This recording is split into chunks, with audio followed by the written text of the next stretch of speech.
who is always busy and yet is always kind to make a few minutes for us. Ross, what's up, bud? Hey, Richard, how you doing?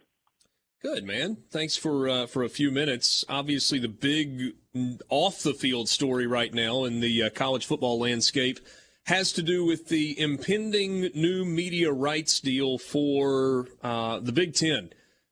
When you look at all that's kind of going into this, what's a takeaway that we need to be looking at?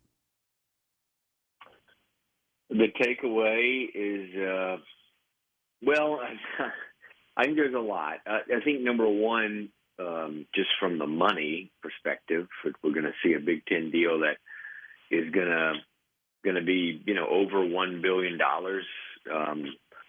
maybe as much as $1.3 billion in value. 80 to 90 million, maybe a school.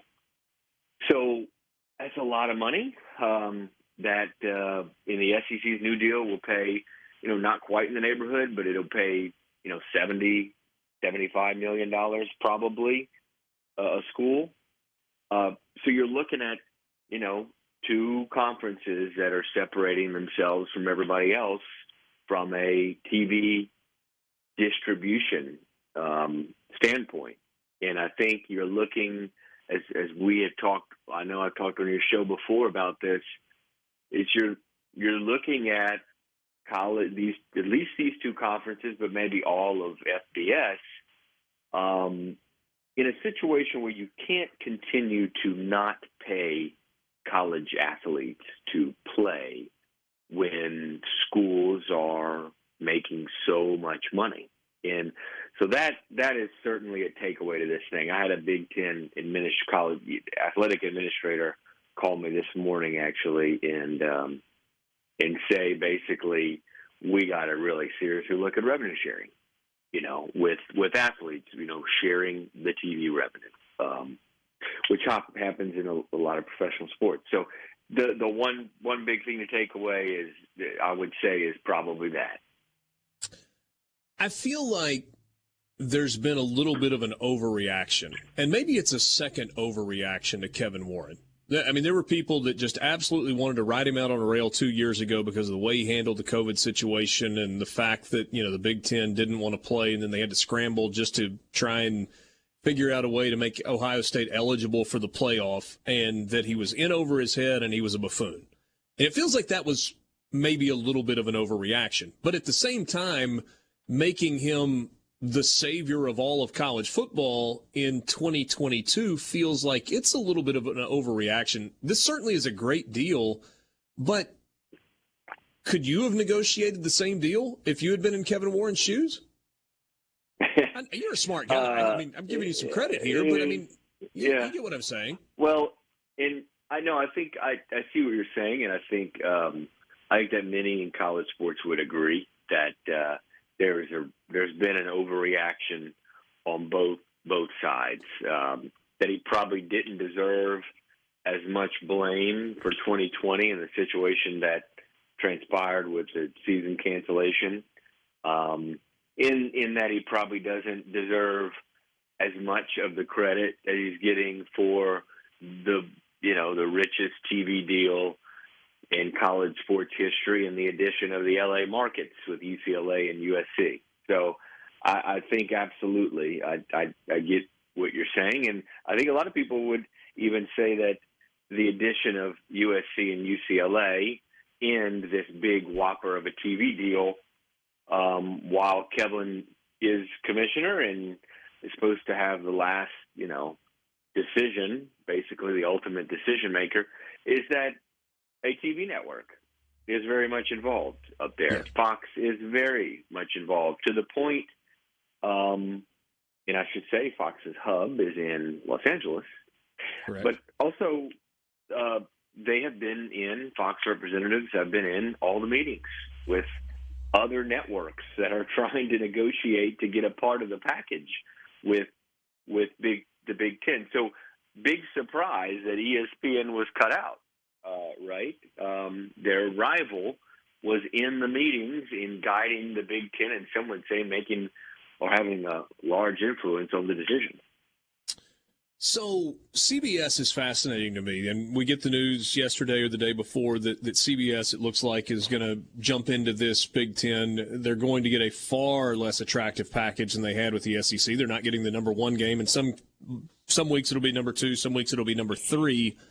What's the level of buyer's remorse or seller's remorse that CBS has for not seriously engaging with the SEC only to come back and get a lesser package that's going to cost them more than it would have cost to stick with what was the highest rated game almost every week? It is it's puzzling.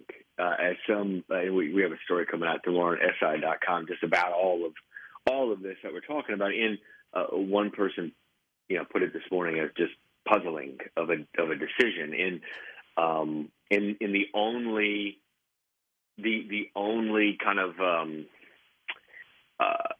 I guess answer to this question of why they would pay more for a lesser package is that they misread the market.